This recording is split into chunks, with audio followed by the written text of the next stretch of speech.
Good morning, good afternoon, and good evening, everyone, depending on where you're connecting from.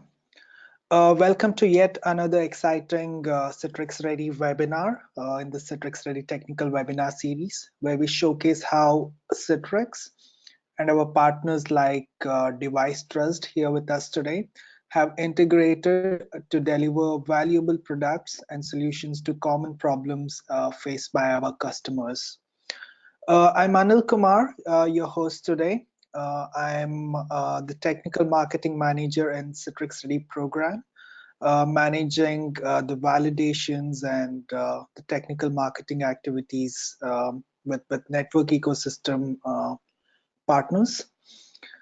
And we have deviceTRUST with us today, and they have a fantastic product to showcase to us today.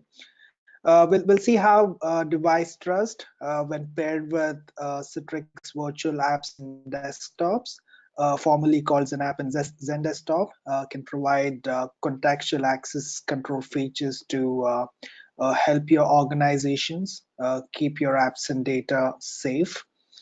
And yes, we are transitioning our Citrix products to newer, simpler names. Zen app and Zen desktop will, as I mentioned, will transition to or has already transitioned to Citrix virtual apps and desktops.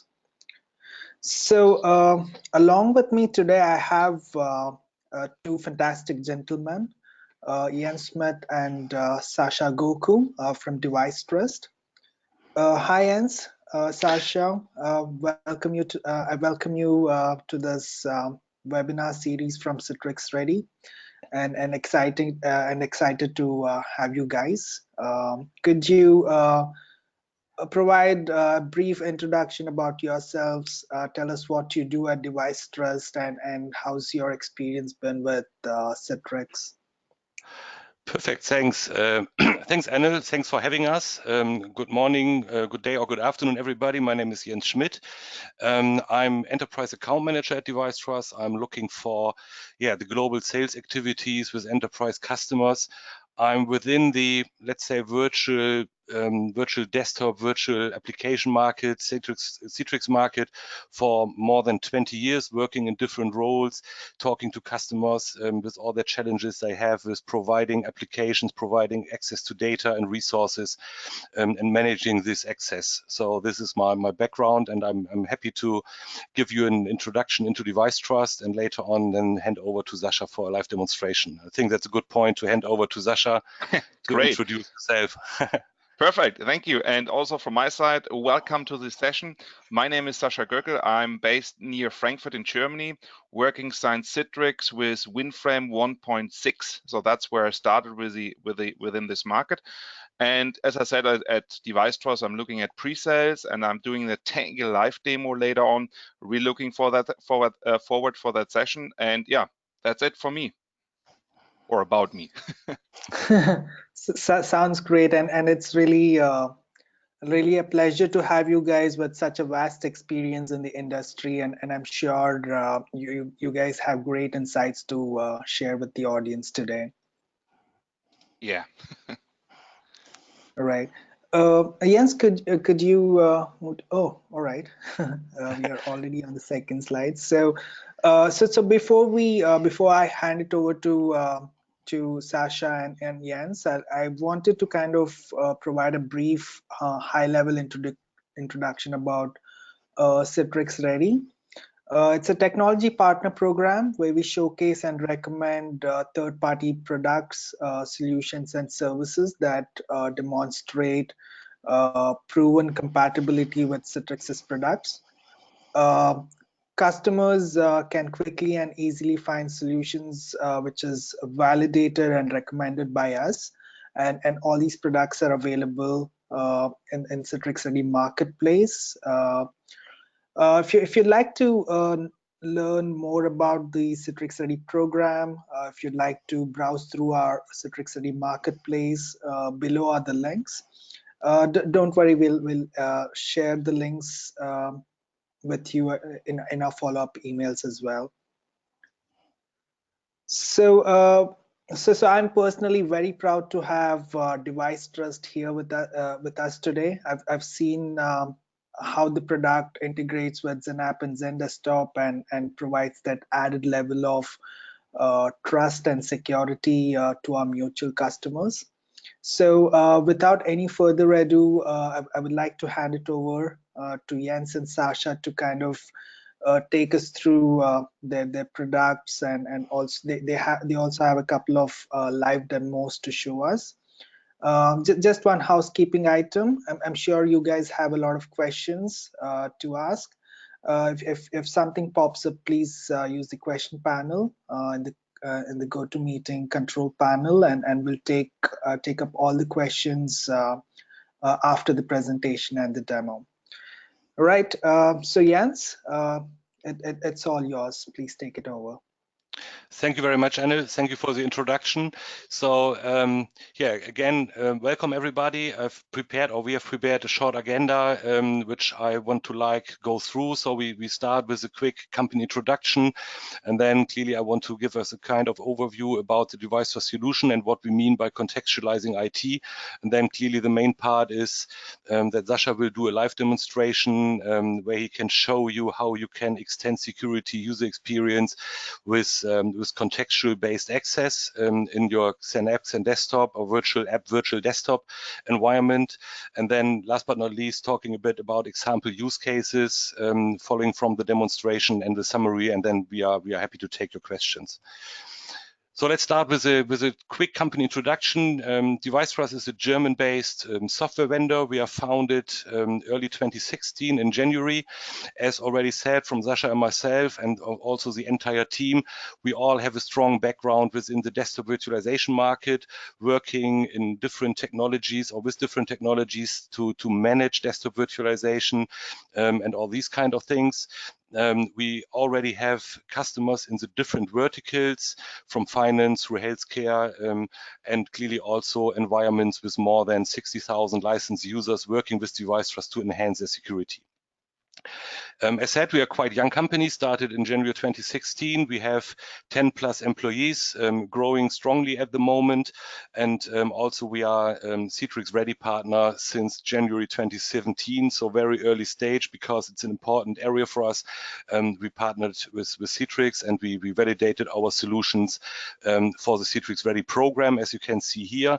So we have a couple of technology alliances, most importantly, clearly the Citrix ready alliance, which gives you the security that all of our solutions are tested and compatible with all Citrix related products like Synapse and Desktop and Citrix NetScaler. We also work very close with IGEL as a thin client vendor, FS Logics as a management solution within the Citrix space, as well as with Microsoft. Let me give you an introduction about the concept and what's behind deviceTRUST and what we are addressing with our solution. When we look back on the desktop virtualization market a bit 1 or 2 years back, clearly we have different technologies like Synapse and Desktop, and now virtual apps, virtual desktops, to provide access to applications, to provide access to resources and data to the user. Clearly, it's very important that all requirements from a security, compliance, and regulatory standpoint of view are met when a user is accessing these virtual environments. And therefore, companies, IT departments using different type of management tools, management solutions, for instance, Citrix WEM, which we show later on, scripting technologies, GPOs, GPPs, to apply policies when a user is accessing his virtual environment, when he's accessing his virtual desktop. In the past, this access was more a kind of static approach. So users were based in the office, working with their desktop, working with their thin client, connecting to their virtual environment the full day and then logging off in the evening. And therefore, the access to this virtual environment was mainly based on the role of the user within the business. Short example, if a user is part of the HR department, then clearly based on his role, he gets access to all resources like applications, data, etc., which are related to the HR department.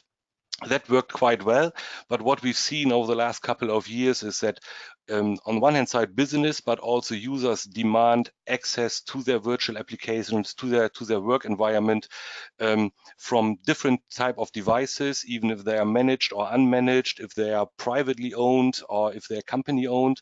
They demand access from any location, from any network, so that they are able to access their data, their applications at any time and from any place.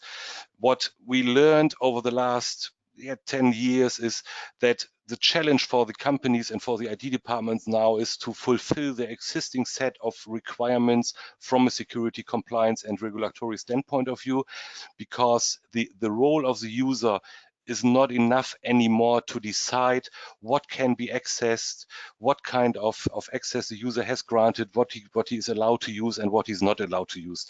And that's exactly what we address as deviceTRUST when we're talking about contextualizing IT. When we have these security, compliance, and regulatory requirements, it's important to extend what we call, on one hand side, contextual security. With contextual security, we mean, is the device the user is using at the moment, does that meet my security requirements I have in place? Does the location the user is accessing from meet my security requirements? And last but not least, does the network the user is connected to, does that network meet my security requirements?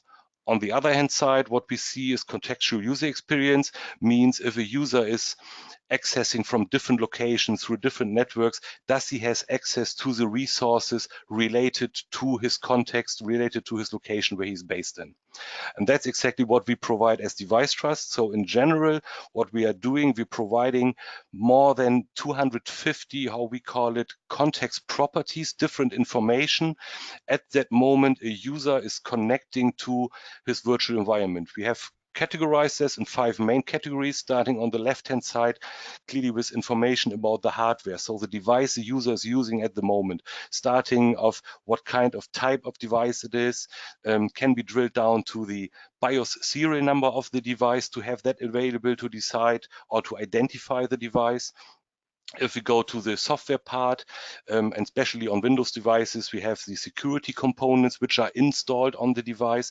So is there all necessary security components installed, activated, and up to date on the device, like firewall, antivirus, and so on.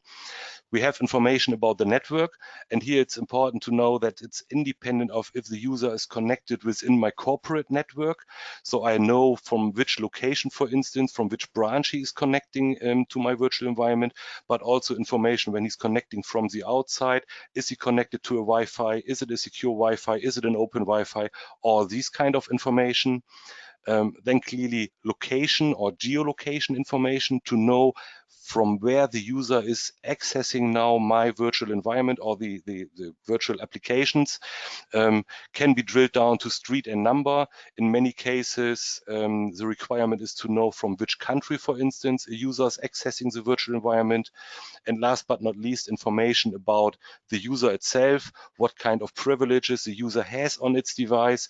Is there a specific certificate we need already installed on the device that we can verify the user and that we can verify the device. All this information is what we call deviceTRUST context.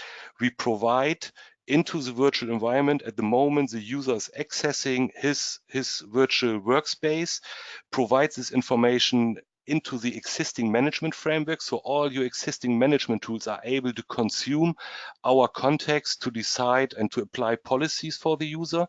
And what we also do is we add what we call deviceTRUST actions and triggers, means that you are capable to act on, for instance, any kind of change of the context on the endpoint, even if the user is already connected to his virtual environment, and that you can take action from that to apply new policies, to grant or deny access to specific areas.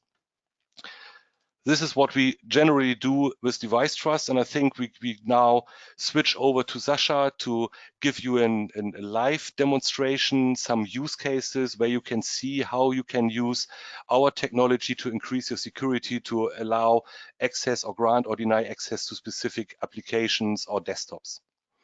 So Sasha, Perfect, yeah. I make you the presenter. Yes. you should have control now. Perfect. Then let's see what screen. Jens, can you give me feedback? Is this the right screen you see with the Yes, device? perfect. Perfect. Yes, Great. perfect. Well, let's get the ball rolling. So I want to do this all live. So if something is not working, I have backup some videos which I can use. By the way, we have on our website, we have a lot of more use cases as videos. So you can look up our website to see more as I can show you here. So what I want to do today, I want to show you 3 compelling use cases to show you the core technology of deviceTRUST, what kind of functionality we deliver, and for example, how Citrix WEM can use our context to apply contextual aware policies within the Citrix world. Also important for you, we don't care what kind of network connection you're using. If the user is inside the corporate network, if it's outside the corporate network, if you're using NetScaler, if you're using VPN on NetScaler, if you're using any other VPN solution, we don't care. Our technology is fully transparent to the way how the session gets established. I will talk after the 3 use cases. I will talk a little bit about our architecture and give you a bit more inside view of that. So I want to start now. This is my endpoint. This endpoint is connected to a network. And in my first use case, I want to show you how you can drive conditional access to your virtual apps and virtual desktop based on context. And what I will use in the first example, I use Wi-Fi security. So what I want to use here is, as you can see here on my laptop, I'm currently working from a home office. You see here, I have a secured Wi-Fi connection. This is great. This is exactly what I want. So if I'm using a secure Wi-Fi connection, I can access my environment. In this instance, I'm using, so let me sign in, please, with an user. In this instance, I'm using a local area network connection. So this looks like I'm inside the corporate network.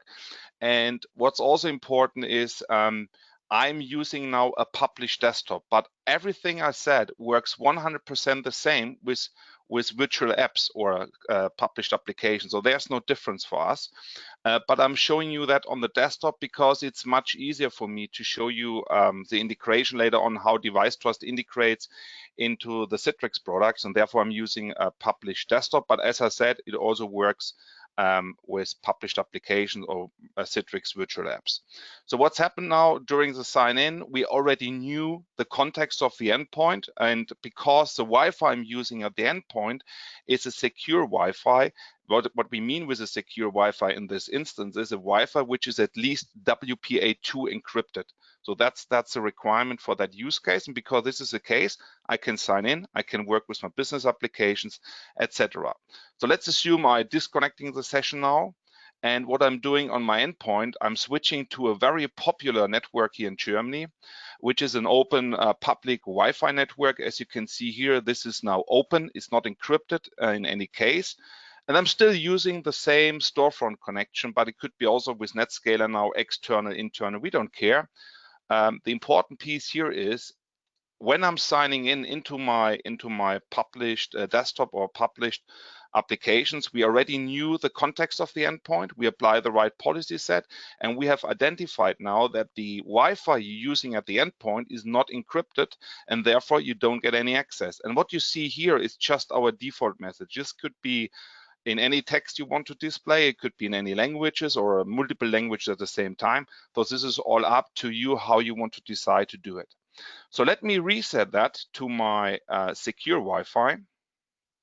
I'm using that one. And this goes far beyond just Wi-Fi. We can do much, much more with that. So this was just a simple example about how we use context to allow access to your environment. And when we talk about context, I will show you later, we have a lot of different context information. The context we used here was just the Wi-Fi encryption level. And you see now I get access back. But we can even go further to that. So because some customers saying, oh, we can only allow access if the endpoint is secure. If you ask 10 customers, what do you think is a secure endpoint? I promise you, you get at least 15 different answers, because the security state is always by definition. And in our examples, is normally it's an antivirus, it's an anti-spyware, firewall. What's about UAC? If the user have local admin rights, what's with Windows updates? And it goes further, like, is this a corporate device? Is this a specific computer certificate installed, etc.? This is all things we can use to decide access. But in this instance, what I'm doing to demonstrate to you a security state-based access. So I'm working now with my supercritical business applications. Is just an example. And let's see, during my session runtime, I'm working with the Citrix virtual apps and desktops, and during the runtime, something happened on my endpoint. So malicious codes get activated or whatever, user error. And I want to demonstrate that to you by just going there and disabling the firewall as an example. And what you will see is that deviceTRUST takes this change on the endpoint, put it into this update into the virtual session, and the session gets blocked now because your endpoint is no longer secure. If the users don't do anything, the session gets disconnected per default after 60 seconds. If the state comes back because it was a temporary fault or something, then we release a session and the user can continue to work. But at least you know always, based on the context, you can act or you can define access to your virtual environment. So this is just one example about, as we call this, conditional access. The next example is together with Citrix WEM. And with Citrix WEM, I think you guys are familiar with that product, so I don't need to explain that in detail. So I just need to switch the user for that use case. So 1 second, please. And remember, we are using a direct connection to storefront, though this seems we are inside the corporate office. That's what we want to show. Let me sign in here again. And what's happening in that use case? This is a use case we quite often asked by customers. So for example, if the user signs in inside the corporate network and he runs different applications as published applications or with inside the virtual desktop, we don't care. But what the customers want is if the user disconnects the session, as the session stays alive, and the user is changing location and coming from outside the corporate office, for example, then you may allow, you want to deny access to these applications. And what you have seen here is that WEM, when it kicks off, it uses our context engine to understand, this user is coming now from inside the corporate network. I will tell you later on a bit more in detail about context, but this is just a preview of context. Behind the scenes, to decide is the access mode is internal and external, we use a different subset of context properties to define the state, internal or external. This context can be made available within the registry. This is for sure, this is secure, the user cannot manipulate this information. We can make this information available through environment variables, through command line interface. There's different ways how we can do it. But what Citrix WEM has done is used this information within their policy set to decide, can I see this business application? And again, this business application is just an example application. It could be any application. So as you see, the application is visible. Citrix have managed this application also in the start menu. That's perfect. So what I'm doing now is I'm signing off now as a user and doing the first use case first. And then what I do is I move to a different environment, and this environment does not have LAN access. So I need to go through the Netscaler to access my Citrix environment. And this is what I'm doing now. As you can see here, we're using now Netscaler Unified Gateway, and I'm using the same user to sign in. So it was user 18. And in this instance, so let me start the application or the virtual desktop in this instance. In this instance, what's happened now is we know now, oh, this is an external connection. And because it's an external connection, but when Citrix WEM kicks up and reads our context, which is already up to date in the virtual session, he knows, okay, you not get access to this business application anymore. And therefore, the icons will be removed from the desktop and from the start menu. But we go even further with that because I'm a smart user and I know this business applications is Notepad++. So why not just going into the file system and execute this application? Well, that's what I want to do now. As you can see, the application disappeared. I don't need to show you the start menu because you You will believe me, that's impossible to see. So if I go to Notepad++ and start the application, you cannot start this application anymore. And that's another feature of deviceTRUST, because what we can do is we can use, for example, the Microsoft App Locker and configure Microsoft App Locker, which is part of any operating system business editions. We can configure the policies with the App Locker completely context-based. And because you're accessing now from outside the corporate network, as you can see here, you have no access anymore to this application. What I'm doing now is I'm just disconnecting this session, going back to my inside office, inside the corporate network, and run this application again. And I also want to demonstrate to you we can even shut down applications if they're not allowed anymore to be executed. This is also part of the deviceTRUST integration into WEM. And so let me sign in, and you see WEM kicks off. This is the environment gets reconfigured based on our context. That's perfect. And App Locker was reconfigured behind the scenes by deviceTRUST. And if I start this application, it works out of the box. But I leave the application now open, and I'm jumping back into my outside connection with Netscaler. This is this environment. So I hope I'm not clicking too fast. And when I'm reconnect to my already running session, you will see that we identify it's now an external connection. WEM will remove all the visibilities of that application inside the virtual desktop in this instance. And what we are doing is we reconfigure App Locker, and we make sure the application gets shut down because it's not allowed to run anymore. And this is what you can see here, that you will see the application, and it's all live, and you will see here that we have reconfigured behind the scenes, and you get a nice message box here. This is also up what you want to write down, in what kind of language, what time of timeout. This can be all controlled. The application gets closed because it's not allowed to anymore, and if I try to start it, App Locker will prevent that. So this is a very compelling use case together with Citrix WEM. And the next use case I want to demonstrate to you. So 1 second, let me sign out here and move back to my corporate LAN demo case.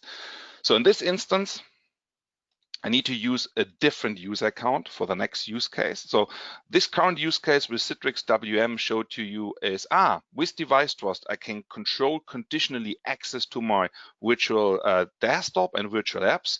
I can even use deviceTRUST to act inside a virtual desktop. And the next example I want to show to you is, let me see, it's use case 13. So you can imagine already we have lots of different use cases, and you can see that on the website from us. And this is also a very compelling use case from our customers, because they told us they want this feature. And the feature is really nice. So what it is about is very simple. That customer, and it was the initial customer asked for that, he has lots of Windows Windows 7 and Windows 10 endpoints. And when the user, or when the Windows 10 endpoint has a secure screensaver from the customer's perspective, so what a secure screensaver is, I will explain in a couple of seconds. But if the endpoint has already a secure screensaver, why should I need one in Citrix? Because for the usability, I need to, after the timeout, I need to put in my password on the Windows 10 end device. I need to do it again in Citrix, so it's not very user-friendly. So what we want to do is we want to control the policy, the group policy inside Citrix environment based on the screensaver settings on the endpoint. And that's something I want to demonstrate to you now. So I'm going to the endpoint. On the endpoint, you see my current screensaver settings.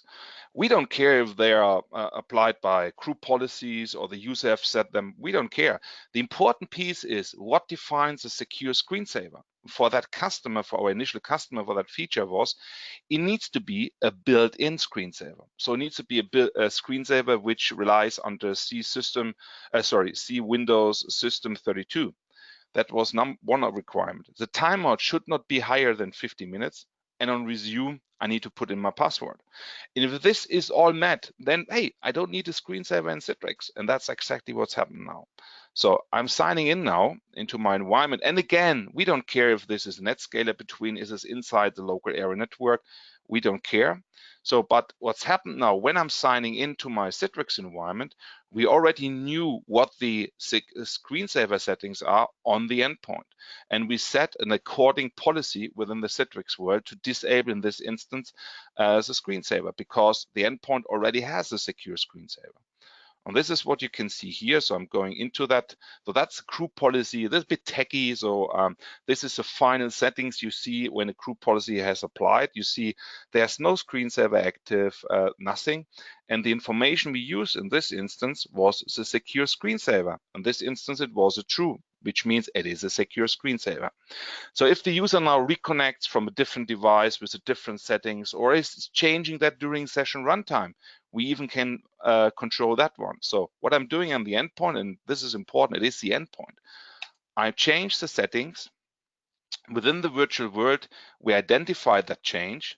We have reset the policy. In this instance, I used a timeout of 5 seconds, so just for demo purposes.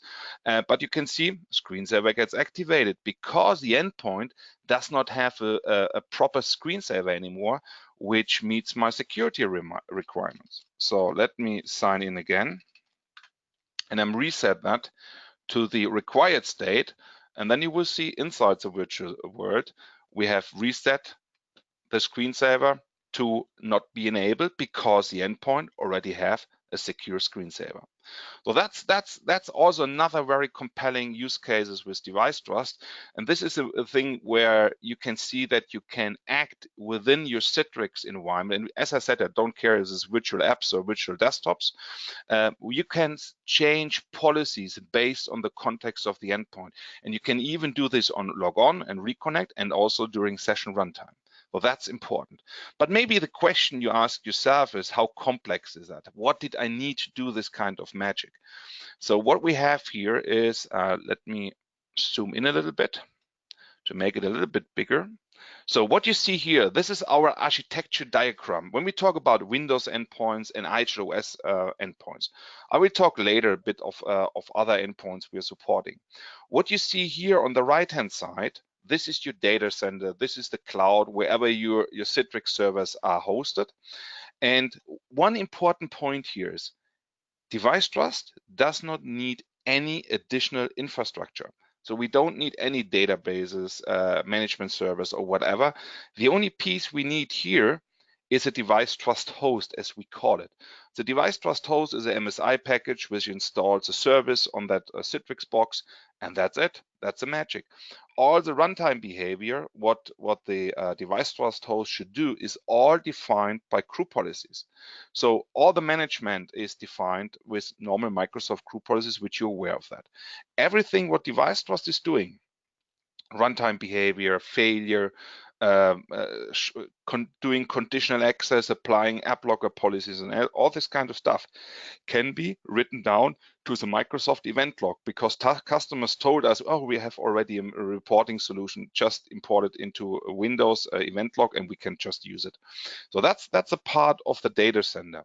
On the endpoint itself, you need a piece of software. Maybe you think now, oh, how can I get out this software to the endpoints? This is, oh, it's not nice. But we have a nice answer for that challenge. The deviceTRUST client itself is just a binary which needs to be on the client. You don't need to configure deviceTRUST client. That's a very important point. It's just like you install, for example, GoToMeeting, GoToWebinar plugin. This is just a plugin which needs to be installed. No configuration, no management, nothing. So that's step number one. If the ICA session gets started, and as I said, we don't care if this is through Netscaler, is this through LAN, is this VPN on Netscaler. What we're doing is a deviceTRUST client talks through the virtual channels to the deviceTRUST host. They're making a little security handshake to make sure it's our client, it's not a fake client, and all this kind of stuff. And then that's now important. As Jens mentioned before, we can provide more than 250 contextual properties of your endpoint into a virtual environment. And maybe you say, hey, guys, I will only want 30, 40 properties. How can I do this? You define that here in the group policy. You decide here what kind of information you want from the endpoint. This is what the admin is doing here. And when the deviceTRUST client connects to the host will tell the client, hey, look, I have a new config for you. The client gets this config, reads the config, and that's important, and only get the data are defined by the group policy. So if you said, for example, Jens was using that example about the geolocation information. If you decide you don't want to know the number, the number, the street, and all this kind of information, you define that here, and then the client will not get this up. That's also very important. So no management. And the second one is this is just a manual. It's just a one-time installation. Is a deviceTRUST client installed at the endpoint, the admin can trigger an update out of the Citrix server to the client. So we can totally fully automated, we can update the deviceTRUST client on the endpoint without any user interaction. So that's the way we can make sure the deviceTRUST client is always up to date. The deviceTRUST client is available for corporate devices, and it's also available for non-corporate devices for like contractors, external companies working for you. This is just a normal client you can download from our website. There's no specifics to a customer environment because the specific starts when the client talks to the host, and then they exchange the right configuration. On IGEL, our client is already part of the IGEL OS. It's just a little switch or a little button you need to press, and then that's enable deviceTRUST. We can also control access to your Citrix environment based on the fact if there's a deviceTRUST client or not. So we have customers saying, hey, we have a specific user group there can only access with deviceTRUST, and we have, in this instance, if this user is not using deviceTRUST on the endpoint, we can prevent access and we can show where he or she can download the software.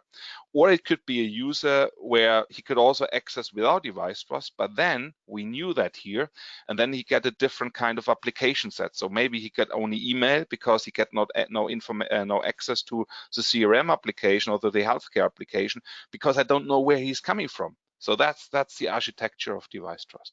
Very simple, straightforward. So last but not least, and then as I said, this was a 3 compelling use cases. So I was briefly going into that view here about context. And as you see here, this is just an extract from our customer projects we have. You see here Google Maps, for example. So we can even apply the right Google Maps home button when you open Google Maps, and it's really one from your endpoint and not from your Citrix server, which is based somewhere in the world. So this is all what you see is a kind of use cases we are working with customers. But the big question is yeah, that's nice, Sasha, you can define internal and external, but what do you use to decide on that? And this is what we call the context properties. So the context properties are also available. You can disable that, you can enable that, you can all configure that kind of behavior, but this is all out of the box experience. These context properties are in the raw format. They are also available in the registry environment with you through command line interface. And you see a lot of different information we can collect from the endpoint. I'm just scrolling through a little bit that you get an impression what we can do. Like DPI values, we can dynamically set in the Citrix world when the session starts. We know exactly everything about the hardware, about the geolocation, logical map drives, network information, including Wi-Fi information. So this is what we used, for example. This is all information we knew about the endpoint, which we make available within the virtual session. And this is what we use then to define our context. So everything starts with device, represents my endpoint.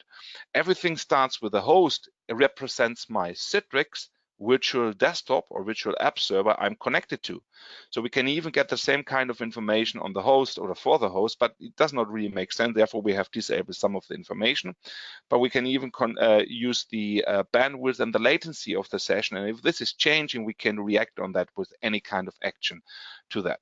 Well, this is what we use, this context properties we use in our logic to define the context you're looking for as a customer, because customers looking for context, and we need to find out what is the context the customer is looking for based on our properties. But that gets even further. So what we learned with a lot of Citrix implementations over the years is that customers or Citrix customers even use one Citrix virtual desktop to connect to the first desktop. And what they're doing within the virtual desktop, they're using additional applications and desktops. So I want to do an additional desktop just to make it easier for you to see that, what we're doing instead of using a virtual app. So what we can do is we can pass the endpoint information even into the next Citrix session, which gets started out of the first Citrix virtual desktop or a Xen desktop environment, which we see here. And if you're in that environment, even there you get the same kind of information. Yes, there are some additional information about the first Citrix server we're coming in, and the same kind of context we have. The only difference is I know now it's a double hop. That's a double hop environment where the first session is not a double hop environment because it's false. So this is for you important to understand that the context deviceTRUST delivers into your Citrix world can even pass beyond the first Citrix server. It could be go to any other Citrix installation we're using. That's in a nutshell, that's deviceTRUST. That's what I want to talk to you about, is giving you some sneak previews about some very compelling use cases, how deviceTRUST context engine is used to do conditional access, conditional application access with AppLogger in this instance as just an example, and together with Citrix WM, and finally give you a nice overview about how we can tweak policies or any other policy you want to apply in your Citrix world based on the real context of the endpoint. And again, we don't care how the session gets established. It's internal or external. It works fully transparent. And with this, I end up with my demo with my demos, and I would hand over back to Jens. And if you have any kind of questions, just raise it in the control panel, and I'm happy to answer this question. Thank you. Perfect. Thanks, Sascha. So if you can give control back to me. 1 second, Jens. Yeah. So you should get now the Perfect. access. Yeah, perfect. So again, thanks. Thank you, Sascha, for the demonstration. And already you spoke about a couple of use cases.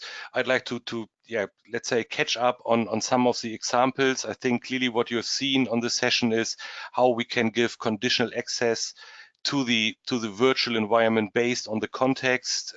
We have seen that with Wi-Fi security, clearly it can be done on what kind of network you're using, on the geolocation, what hardware is used, security state, all these kind of information can be used to grant or deny or control access to the virtual environment. The same, and Sascha explained that on WEM together with Microsoft AppLogger, we are able to give contextual application access and can control access to specific applications. And also quite interesting piece from a user experience point of view is location-based resource mapping. So for instance, to grant or to give access to specific network shares based on the location users accessing from, or for instance, also quite interesting use case we have in the healthcare environments is that we are able to define the default printer based on the Wi-Fi the device is connected to. So if the user is going through the building, connecting through different Wi-Fi access points, we are able to dynamically set the default printer which is nearest to the Wi-Fi access point the user is at the moment connected. So it's from a user experience point of view, very interesting use case. Device-based licensing, always a topic, especially on Microsoft Visio licenses or Microsoft Project licenses, to identify the device based on the device serial number to really identify the endpoint, and then grant or deny access to the application based on the fact of if the device is licensed or non-licensed. Clearly, external partner access is a very, very often topic to control and decide what the external partner is allowed to access when he's connecting from outside, if he's in his company-owned building, if he's using his company device or an own private device, or these kind of information. And as Sascha shown already, kind of optimizing the usability with screensaver settings, or at least if the user is running on a virtual desktop in full screen mode, that we can inform the user that his endpoint, which is probably a laptop, is going out of battery, that he can connect it to the net. I think, yeah, and context everywhere was the last example with double hop support. So how many hops a user is taking. It's you have the context always available in all instances on all hops. I think that's a good point for yeah, wrapping up with your questions. Happy to answer them. I think, Anil, you are collecting the questions, and as said, we are happy to answer them. Right. Thanks very much, Jens. Let me just browse through the questions panel. And before I go ahead taking up the questions from the audience, I just want to thank you guys for this fantastic presentation. The live demos, I think, went really well. Great insights shared in terms of the contextual security and the length and breadth into which you can go in terms of all those settings uh, and things like that. So let me see.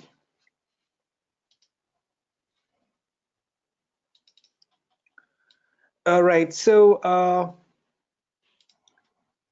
I think Sasha or Jens both can take this up. So how easy is it to set up deviceTRUST and an already working production environment? I mean, what's the configuration required, and how easy is it to kind of get going? Perfect. Good question. So end of the day is just to also if we think about starting with a test installation, that's what I would start with.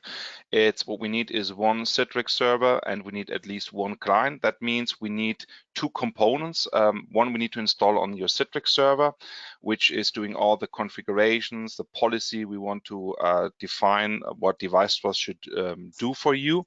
And that's one side. So this is normally takes, I would say, normally when you do this kind of installation, you do a little, on-site, you do a training, you guide the guys through this process. I would say this is normally together with installing the one client or using deviceTRUST for one client. This is normally a maximum, really maximum a day. And then you get everything up and running in a little test environment. If you have, and I think that's end of the day, the biggest thing you need to do is defining your final policy you're looking for. So how would you like to use a context? Where did you like to use a context? Because if this is defined, then it's just, I think it depends on how you build up your Citrix environment. So if you use PVS or MCS, so it depends on how you do this, but normally deviceTRUST is part of that default image. And based on the group policy, we can apply the new server will always get his final configuration. So I would say to get it up and running, it's maximum, really maximum a day with some good proper demo use cases, and then out of that you start to look at what is your use case and how can we build that up in deviceTRUST. Right. Sounds really easy and can get going very quickly. Thanks for that. And so I know you mentioned the compatibility with Citrix's UEM, but I think many of our mutual customers also use other user environment products. So let's say that there's already an investment in place. Can deviceTRUST complement? Yeah, absolutely. So for us, in the use case, we showed WEM as one example, and you're absolutely right. We can work with, when we talk about UEM products, so this is now Ivanti, called before absence or rest, depends on what you're doing. This is one category we are supporting. We also seeing customers with other UEM solutions, which we will support. And if we talk about contextual application access, or we want to control application access, so we're working with AppLogger, we're working with FSLogic's app masking, or masking, I think is a right name for that. So we can trigger FSLogic's masking contextual aware to hide or to show applications. We can even do that with Ivanti, now called application control. It was the old Absence application manager. So this even works with that kind of environment as well as with GPP or GPOs. So this is one of the design goals for deviceTRUST, to be able to whatever management solutions the customer is using, he can consume with his existing solution deviceTRUST context. That's our goal. And yes, we can do this. Great. Sounds really great. And you did mention IGEL is an alliance partner, and deviceTRUST kind of comes out of the box with IGEL thin clients. How about having? I mean, customers have various thin clients from various vendors. I'm guessing it's very easy to kind of install deviceTRUST agents on them and get going, right? At the moment, I think the IGEL OS behind the scenes is Ubuntu based, or Ubuntu Linux, and so we have an independent Ubuntu client which can be used on other Ubuntu OSs. So is any other vendor is used which is based on Ubuntu, it's not hard for us to implement. Any other Linux derivative or any other, maybe if it's a Windows-based thin client is also available, then it's the same for us as a normal Windows device. There's no difference for us, but this is what we support at the moment. And with IGEL, you're right, we are a part of the IGEL OS, and we have some specific use cases together with IGEL, which you guys can see on our website. We have a landing page for IGEL where you see is specific, let's say the thin client specific use cases as well. But if someone is using a non-Ubuntu one, just let us know, and we are interested in that. We're having a kind of conversation about it. Definitely. Sounds good, Sasha. So how do you license your product with the endpoints and the server? I think good. Thanks for the question. I think that's a question for me. So in general, we license on a named user basis. So means a licensed user can have as many devices as he want. We don't count the devices which are connecting. It's only based on the named user. From a license model point of view, we are offering a subscription-based license model where the customer can subscribe for the software for 12, 24, 36, and so on months for usage of the software. And also, what's important, it's not in general that we or the customer needs to license his entire user basis. So we are capable to say, let's say we have a department where people are accessing from the outside and we want to use deviceTRUST for them, then the customer can license these named users, and then only deviceTRUST only works or will be applied for these users. So it doesn't need to be that the entire environment needs to be licensed. Sounds really great, Jens. Thanks for that answer. How about the support for Android and iOS devices? Good question. So iOS, so at the moment we are supporting, when we talk about clients we have we are supporting, it's Windows from Windows 7 onwards and Server 2008 or 2 onwards. It's IGEL, it's iOS. So we have an iOS app available in the App Store, which can be connected to your environment and also delivers context. Then we are currently having a Mac client in preview. So we expect to release a Mac client somewhere in October. That's what we have currently in the near future. Additional to that, we are looking at Android at the moment. We not had a lot of requests about Android for now. But if this is something which is just a thing of priorities, where we need to implement Android, and what's also on our list is Chrome OS, which we have seen quite often in America with customers. So this is maybe Chrome OS comes first and then Android, but we need to also look about what's Chrome OS doing together with Android, because there's also some changes in the future. So, but that's what we support at the moment. But we're working on the other tools as well. Right. Yeah, and yes, Chromebooks are really picking up, and yeah, maybe that could be the next big thing or something. That's what we see also from the Citrix event, no? There was with Chrome OS. So that's I'm fully with you. I think Chrome OS, as I feel, will be here sooner as Android. That's just my view at the moment. Right.